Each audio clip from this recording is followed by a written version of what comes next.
Anda kembali dalam Special Report. Pemirsa, Menteri Koordinator Bidang Kemaritiman Luhut Binsar Panjaitan bicara sejumlah persoalan bangsa yang belakangan ini menjadi sorotan publik. Berikut kami akan menghadirkan ke hadapan Anda dialognya bersama dengan rekan saya, Aryo Ardi. Pemirsa, saat ini saya sudah berada bersama Menko Bidang Kemaritiman Luhut Binsar Panjaitan. Pak Luhut, terima kasih telah hadir di studio kami. Pak Luhut, mencermati isu atau apa yang terjadi di bangsa ini terkait dengan aksi 4.11, ada aksi Superdamai 2.11. Komentar Bapak seperti apa, Pak? Ya, ini saya kira satu proses pematangan kita untuk berdemokrasi. Tapi saya hanya ingatkan supaya kita, para elit-elit politik itu juga jangan kebablasan juga, karena negara kita ini negara kepulauan yang besar yang beraneka ragam. Apakah Bapak sudah melihat ada indikasi elit kita ini kebablasan, Pak Luhut? Ya belum, tapi saya ingatkan saja jangan sampai kebablasan. Karena kalau kita lihat ada banyak kritik-kritik juga, sepertinya pemerintah ini tidak berbuat banyak. Padahal kalau kita lihat sekarang dengan keadaan global ekonomi yang sekarang ini, sebenarnya hanya sedikit negara di dunia sekarang ini yang seperti Indonesia mampu masih tumbuh. Kita masih tumbuh di atas 5%. Itu satu pencapaian luar biasa. Jadi kalau kita banding tahun 98, Indonesia masuk krisis, itu negara-negara lain ekonominya kuat. Jadi bisa membantu kita. Nah, kalau kita sekarang ini juga ekonominya jadi rusak hanya karena kita bertikai di dalam, itu sayang, sangat disayangkan sekali. Karena sekarang saya lihat kemajuan bidang ekonomi kita itu sangat baik. Pak, untuk kasus Pak Ahok sendiri, seberapa kuat komitmen pemerintah untuk menyelesaikan kasus Pak Ahok ini sesuai dengan hukum yang berlaku? Ya, sekarang kan sudah kelihatan, sudah diserahkan kepada pengadilan. Biarkanlah pengadilan melakukan tugasnya. Kita juga jangan juga mengintervensi pengadilan. Presiden saya lihat sangat komit mengenai itu. Nah, kita harus menghormati proses demokratisasi kita ini. Jadi jangan intervensi yang berlebihan juga. Apakah kasus Pak Ahok ini sengaja dibahas secara khusus, Pak, di rapat-rapat di dalam istana? Ya, tidak terlalu juga. Tapi karena peristiwa ini kelihatan jadi eskalasinya tinggi, pemerintah atau presiden juga memberikan perhatian khusus. Jadi makanya proses itu dicoba dipercepat tanpa melanggar peraturan ketentuan yang ada. Presiden memutuskan Jumat kemarin sholat Jumat bareng atau bersama umat di lapangan Monas. Apakah itu apa yang menjadi dasar dari Presiden untuk akhirnya mau untuk sholat Jumat bersama? Ya, satu proses pengambilan keputusan yang menurut saya sangat cepat, walau dia 2-3 hari sebelum tanggal 2 itu, dan Presiden menerima masukan dari mana-mana, dan kebanyakan masukan itu mengatakan Presiden tidak usah pergi, tetapi Presiden menyadari bahwa dia berhadapan melihat rakyatnya datang, ya beliau membuat putusan pergi, karena waktu itu ada laporan-laporan bahwa ancaman-ancaman bisa macam-macam karena ditemukan bom, ada granat yang kasih timer di mana, di di lapangan terbang Cengkareng. Ada juga intelijen yang kita terima bahwa ada mungkin molotov dan sebagainya. Nah, itu tentu bidang-bidang keamanan tidak ingin mengambil risiko. Tapi pada sisi lain kita melihat juga bahwa rakyatnya ini datang dari jauh-jauh, ada yang jalan kaki, ada anak mobil dan segala macam, ingin melakukan sholat Jumat bersama di Monas, dan mereka sangat berharap presidennya untuk datang di situ. Ya, presiden sangat memperhatikan itu sehingga beliau memutuskan last minute saya harus pergi. Artinya keputusan itu diambil pada Jumat siang sebelum waktu sholat Jumat tiba, Pak? Ya, saya kebetulan juga ketemu beliau. Firm, saya akan pergi dan saya apa yang Pak Luhut berikan masukan pada Presiden, akhirnya Presiden mau bertemu dan sholat? Ya, bukan hanya saya saja, tapi memang saya juga memberikan masukan pada beliau, tentu dengan segala macam pertimbangan-pertimbangan, dan saya lihat yang satu penting adalah keberanian beliau. Jadi jangan ada yang juga menganggap bahwa karena beliau sipil itu beliau tidak berani, beliau sudah buktikan. Selain soal keberanian yang tadi diberikan Presiden, message apa lagi yang disampaikan dengan kehadiran? Ya, bahwa beliau care sama rakyatnya, beliau dengarkan pesan-pesan atau permintaan dari rakyatnya, dan dia lakukan itu. Dan saya pikir itu penting, keberanian membuat keputusan. Beliau berani membuat keputusan, misalnya memotong subsidi. Kan banyak presiden tidak berani, takut popularitasnya. Beliau tidak, karena melihat itu bermanfaat buat negeri ini. Yang kedua, misalnya Natuna, beliau pergi sampai hampir 3 kali sekarang pergi Natuna, menunjukkan bahwa sovereignty Indonesia itu tidak bisa ditawar-tawar. Yang ketiga kemarin ini, ya beliau walaupun banyak stafnya menyarankan, menterinya menyarankan untuk tidak pergi, Beliau mengatakan tidak, saya pergi. Nah, bahwa ada risikonya, yes, beliau paham.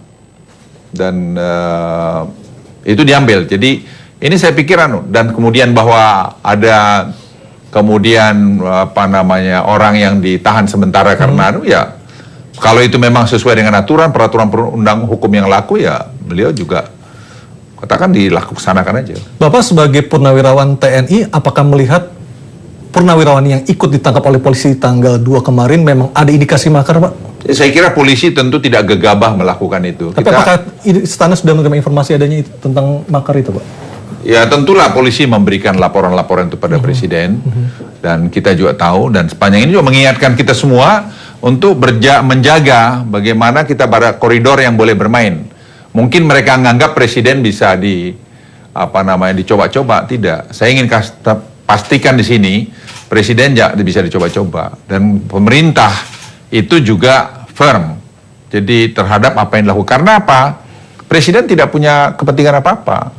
Beliau tidak ada bisnis apa-apa, ibunya pun tidak, anak-anaknya juga tidak. Jadi apa yang mesti ditakutkan? Beliau hanya mengabdi, memberikan yang terbaik, dan itu dilakukan. Dan saya sebagai seorang purnawirawan, dan saya juga orang lapangan, saya melihat itu. Jadi kalau ada orang lain mengatakan begitu, tapi tidak. Sesungguhnya seberapa besar, Pak, potensi makar yang ada di Indonesia saat ini? Sekarang ada dalam istilah militer yang disebut preemptif. Kita masuk dalam tahap preemptif itu, Pak? Ya, kita tidak mau dong. Kalau saya menduga bahwa Anda mau nyerang saya, ya saya ambil dulu. Ya, itu bisa terjadi. Nah, berapa jauh itu saya kira polisi, Pak Tito tidak akan gegabah melakukan tindakan-tindakan itu. Jadi kita tidak usah berdebat mengenai itu. Biarkan aja nanti fakta-fakta disajikan gitu. Nah, saya ingin pastikan bahwa kalau ada yang mau melakukan itu, pemerintah tidak akan pernah ragu untuk mengambil tindakan untuk kepentingan nasional. Ya, untuk kepentingan nasional, stabilitas kita dalam keadaan global ekonomi yang tidak begini bagus, ya, pemerintah harus firm. Dan ini saya garis bawahi sekali lagi, Presiden firm dengan itu. Tidak ada keraguan sedikit? Sama sekali tidak. Buktinya kemarin. Staf beliau... Jokowi telah bertemu dengan sejumlah tokoh politik. Mengapa dengan Pak SBY belum ada pertemuan, Pak Luhut? Ada alasan tertentu? Kamu tanya Presiden, saya tidak ingin berkomentar soal itu. Tapi bagaimana hubungan antara Pak SBY dengan Pak Jokowi, Pak Luhut? Kalau Pak Jokowi kan orang Jawa, humble. Saya tanya beliau kapan aja, hanya waktunya aja belum cocok kali. Tapi artinya niat itu sudah ada untuk bertemu, Pak, ya? Saya tidak lihat Presiden tidak mau bertemu sama siapa saja beliau bersama. Apakah ini ada kaitan juga dengan hubungan Ibu Mega dengan Pak SBY yang renggang seperti itu sehingga berdampak pada Saya tidak Pak melihat Jokowi? ke situ. Pak Jokowi itu yang saya kenal, menghormati orang yang lebih senior dari beliau.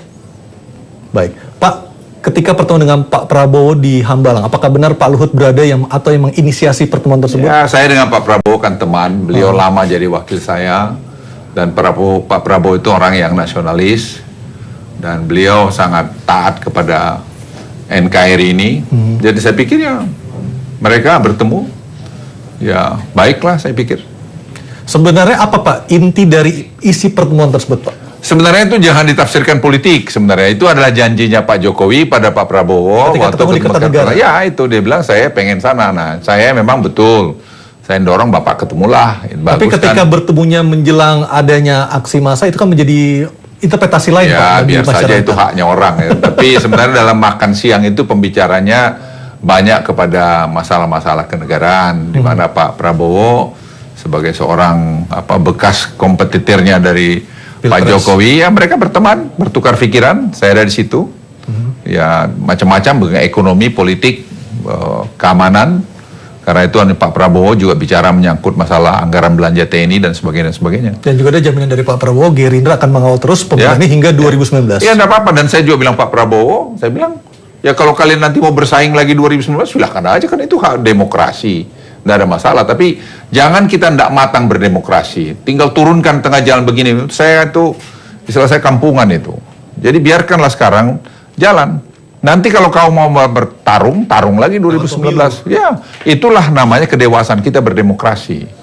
Ya, kecuali ada pelanggaran konstitusi yang dibuat oleh pemimpin itu salah. Tapi kalau tidak ada, kenapa mesti ribut? Gitu. Apa Anda sudah paling baik? Coba tanya dirimu yang paling dalam gitu. Siapapun itu tuh, tanya dirimu yang paling dalam, apakah Anda sudah baik? Anda bayar pajak bener nggak? Itu aja tanya dulu. Atau lebih dalam lagi, kok kau punya harta kekayaan segini, kerjamu nggak jelas? Gitu. bisa pembuktian terbalik Pak ya? Ya. Jadi kita harus tanya jangan kita memproyeksikan diri seperti paling bersih saja. Pak Luhut, ketika kita berbicara soal kabinet, Bapak disebut-sebut sebagai orang yang sangat berpengaruh di kabinet kerja. Karena ini adalah jabatan Bapak keempat. Bapak pertama kali sebagai Kepala Staf Kantor Kepresidenan, ada Menko Polhukam, PLT, Menteri SDM, dan sekarang Menko Kemaritiman. Seberapa besar pengaruh Bapak terhadap Presiden Jokowi maupun kabinet kerja Pak Luhut? Nggak ada, pengaruh saya biasa aja sama dengan menteri yang lain. Tapi kalau biasa nggak mungkin ada 4 jabatan sekaligus Pak. Ya kalau itu sih mungkin presidennya senang coba saya di mana kali. Ya. Sesungguhnya apa yang Bapak tawarkan konsep Bapak pada Presiden sehingga akhirnya Bapak dipercaya untuk mengisi sejumlah pos Pak? Ya saya mungkin bisa menyelesaikan banyak hal. Saya nggak tahu apa yang dipikiran Presiden, tapi yang saya tahu adalah saya ingin berbuat yang terbaik buat negeri ini pada usia saya seperti sekarang ini. Saya merasa yang berutang karena saya merasa begitu banyak yang saya terima kembali pada negeri ini. Jadi kalau kadang ada orang yang juga men-challenge Presiden, saya tanya, kita ketemu, jangan hanya omong-omong, ketemu, tunjukkan dengan data di mana kurang kami. Kami bukan katakan kami semua baik, banyak kurang kami, banyak, tapi jangan tidak fair, saya nggak suka gitu loh. Tidak suka hanya omong-omong, tuduh-tuduh saya nggak suka. You tell me di mana gitu loh. Tapi saya bisa katakan angka di mana kami maju, di mana kurang, di mana kami perlu perbaikin, itu bisa. Tapi saya nggak suka kalau Anda bicara jeleknya apa? Anda nggak bisa memberikan. Iya dong. Itu kita baru berdemokrasi, bernegara baik. Kalau tidak, kamu memberikan suatu kritik yang destruktif, itu nggak baik. Apakah benar Bapak adalah aktor utama di balik koalisi pemerintahan yang sekarang semakin gemuk, Pak Luhut? Ya, saya nggak ingin berkomentar. Karena saya sekarang Bapak, Menko Maritim. Ya. Karena dengan kelihayan Bapak bisa merangkul semua partai, akhirnya bisa mendukung pemerintah, Pak Luhut. Ya, kita kan terjaga. kalau agama pun mengatakan bersilaturahmi kan baik. Tapi saya sebagai seorang perwira hanya lihat koridor bermain. Kita harus teguh pada koridor bermain. Jangan keluar dari situ. Konkretnya apa Pak Luhut koridor bermain? Ya, saya bilang tadi itu demokrasi tadi. Jangan destruktif kau punya kritikan. Kalau kritikan itu konstruktif silakan aja. Nggak ada yang salah. Tapi bagaimana menghadapi partai yang tentunya ingin mendukung, tentu mengharapkan sebuah jabatan Pak Luhut? Ya, kalau itu urusan presiden, saya pikir ya. Itu saya selalu membatasi di mana kewenangan yang ada sama saya. Saya tidak ingin bekerja yang tidak dalam kewenangan saya. Tapi ketika Bapak menjadi seorang kepala kantor staf kepresidenan, Pak JK sempat marah Pak karena melebihi atau sama dengan wewenang Wapres Pak Luhut. Enggak juga, saya dengan Pak Wapres baik kok. Sekarang tax amnesty kan kantor staf presiden dengan kantornya Bapak Wakil Presiden waktu itu, stafnya beliau yang menjadi partner saya membuat itu tax amnesty. Ya, tidak ada yang aneh. Saya loyal pada atasan saya. Ya, saya loyal pada presiden yang menunjuk saya jadi pembantunya. Sederhana kok. Jadi loyalitas itu jangan di kiri kanan. Buat saya dari kecil saya sebagai perwira, saya sudah dididik loyal pada Sabta Marga Sumpah Prajurit saya. Dan sekarang itu saya pegang terus. Karena saya tidak punya kepentingan lain, tadi itu memberikan yang terbaik. Dan kamu yang muda sama aja. Kamu loyal di mana kamu bekerja. Kalau kamu nggak loyal, tinggal 2, resign. Termasuk ketika Bapak melakukan pernyataan, Bapak akan membuldoser siapapun yang mengganggu Archandra. Benar seperti itu? Ya. Karena tidak ada yang salah sama dia. Meskipun ketika pertama kali diangkat, beliau ternyata masih menjadi warga negara Amerika, Pak. Oh, saya tidak tahu dia warga negara Amerika. Tapi bukan harusnya ada screening, Pak, dari istana, Pak? Ya, istana tidak mesti melakukan itu. Jadi ketika seseorang diusung untuk menjadi seorang menteri, seperti apa sesungguhnya Pak prosesnya, Pak? Ya, tentu ada satu mekanisme sendiri. Saya tidak terlibat soal Archandra, saya tidak tahu. Jadi kalau untuk reshuffle, Pak, seberapa jauh peranan presiden untuk menentukan komposisi kabinet ya, Pak? Ya, itu kan undang-undang mengatakan hak prerogatif presiden. Betul. Ya, itu presiden punya urusan. Apakah harus kompromistis, Pak, dalam hal itu?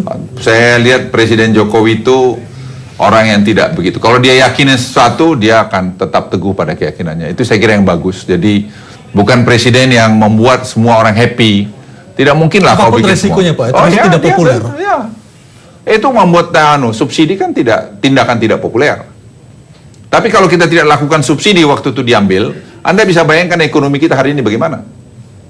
Itu 200 triliun lebih, hampir 210.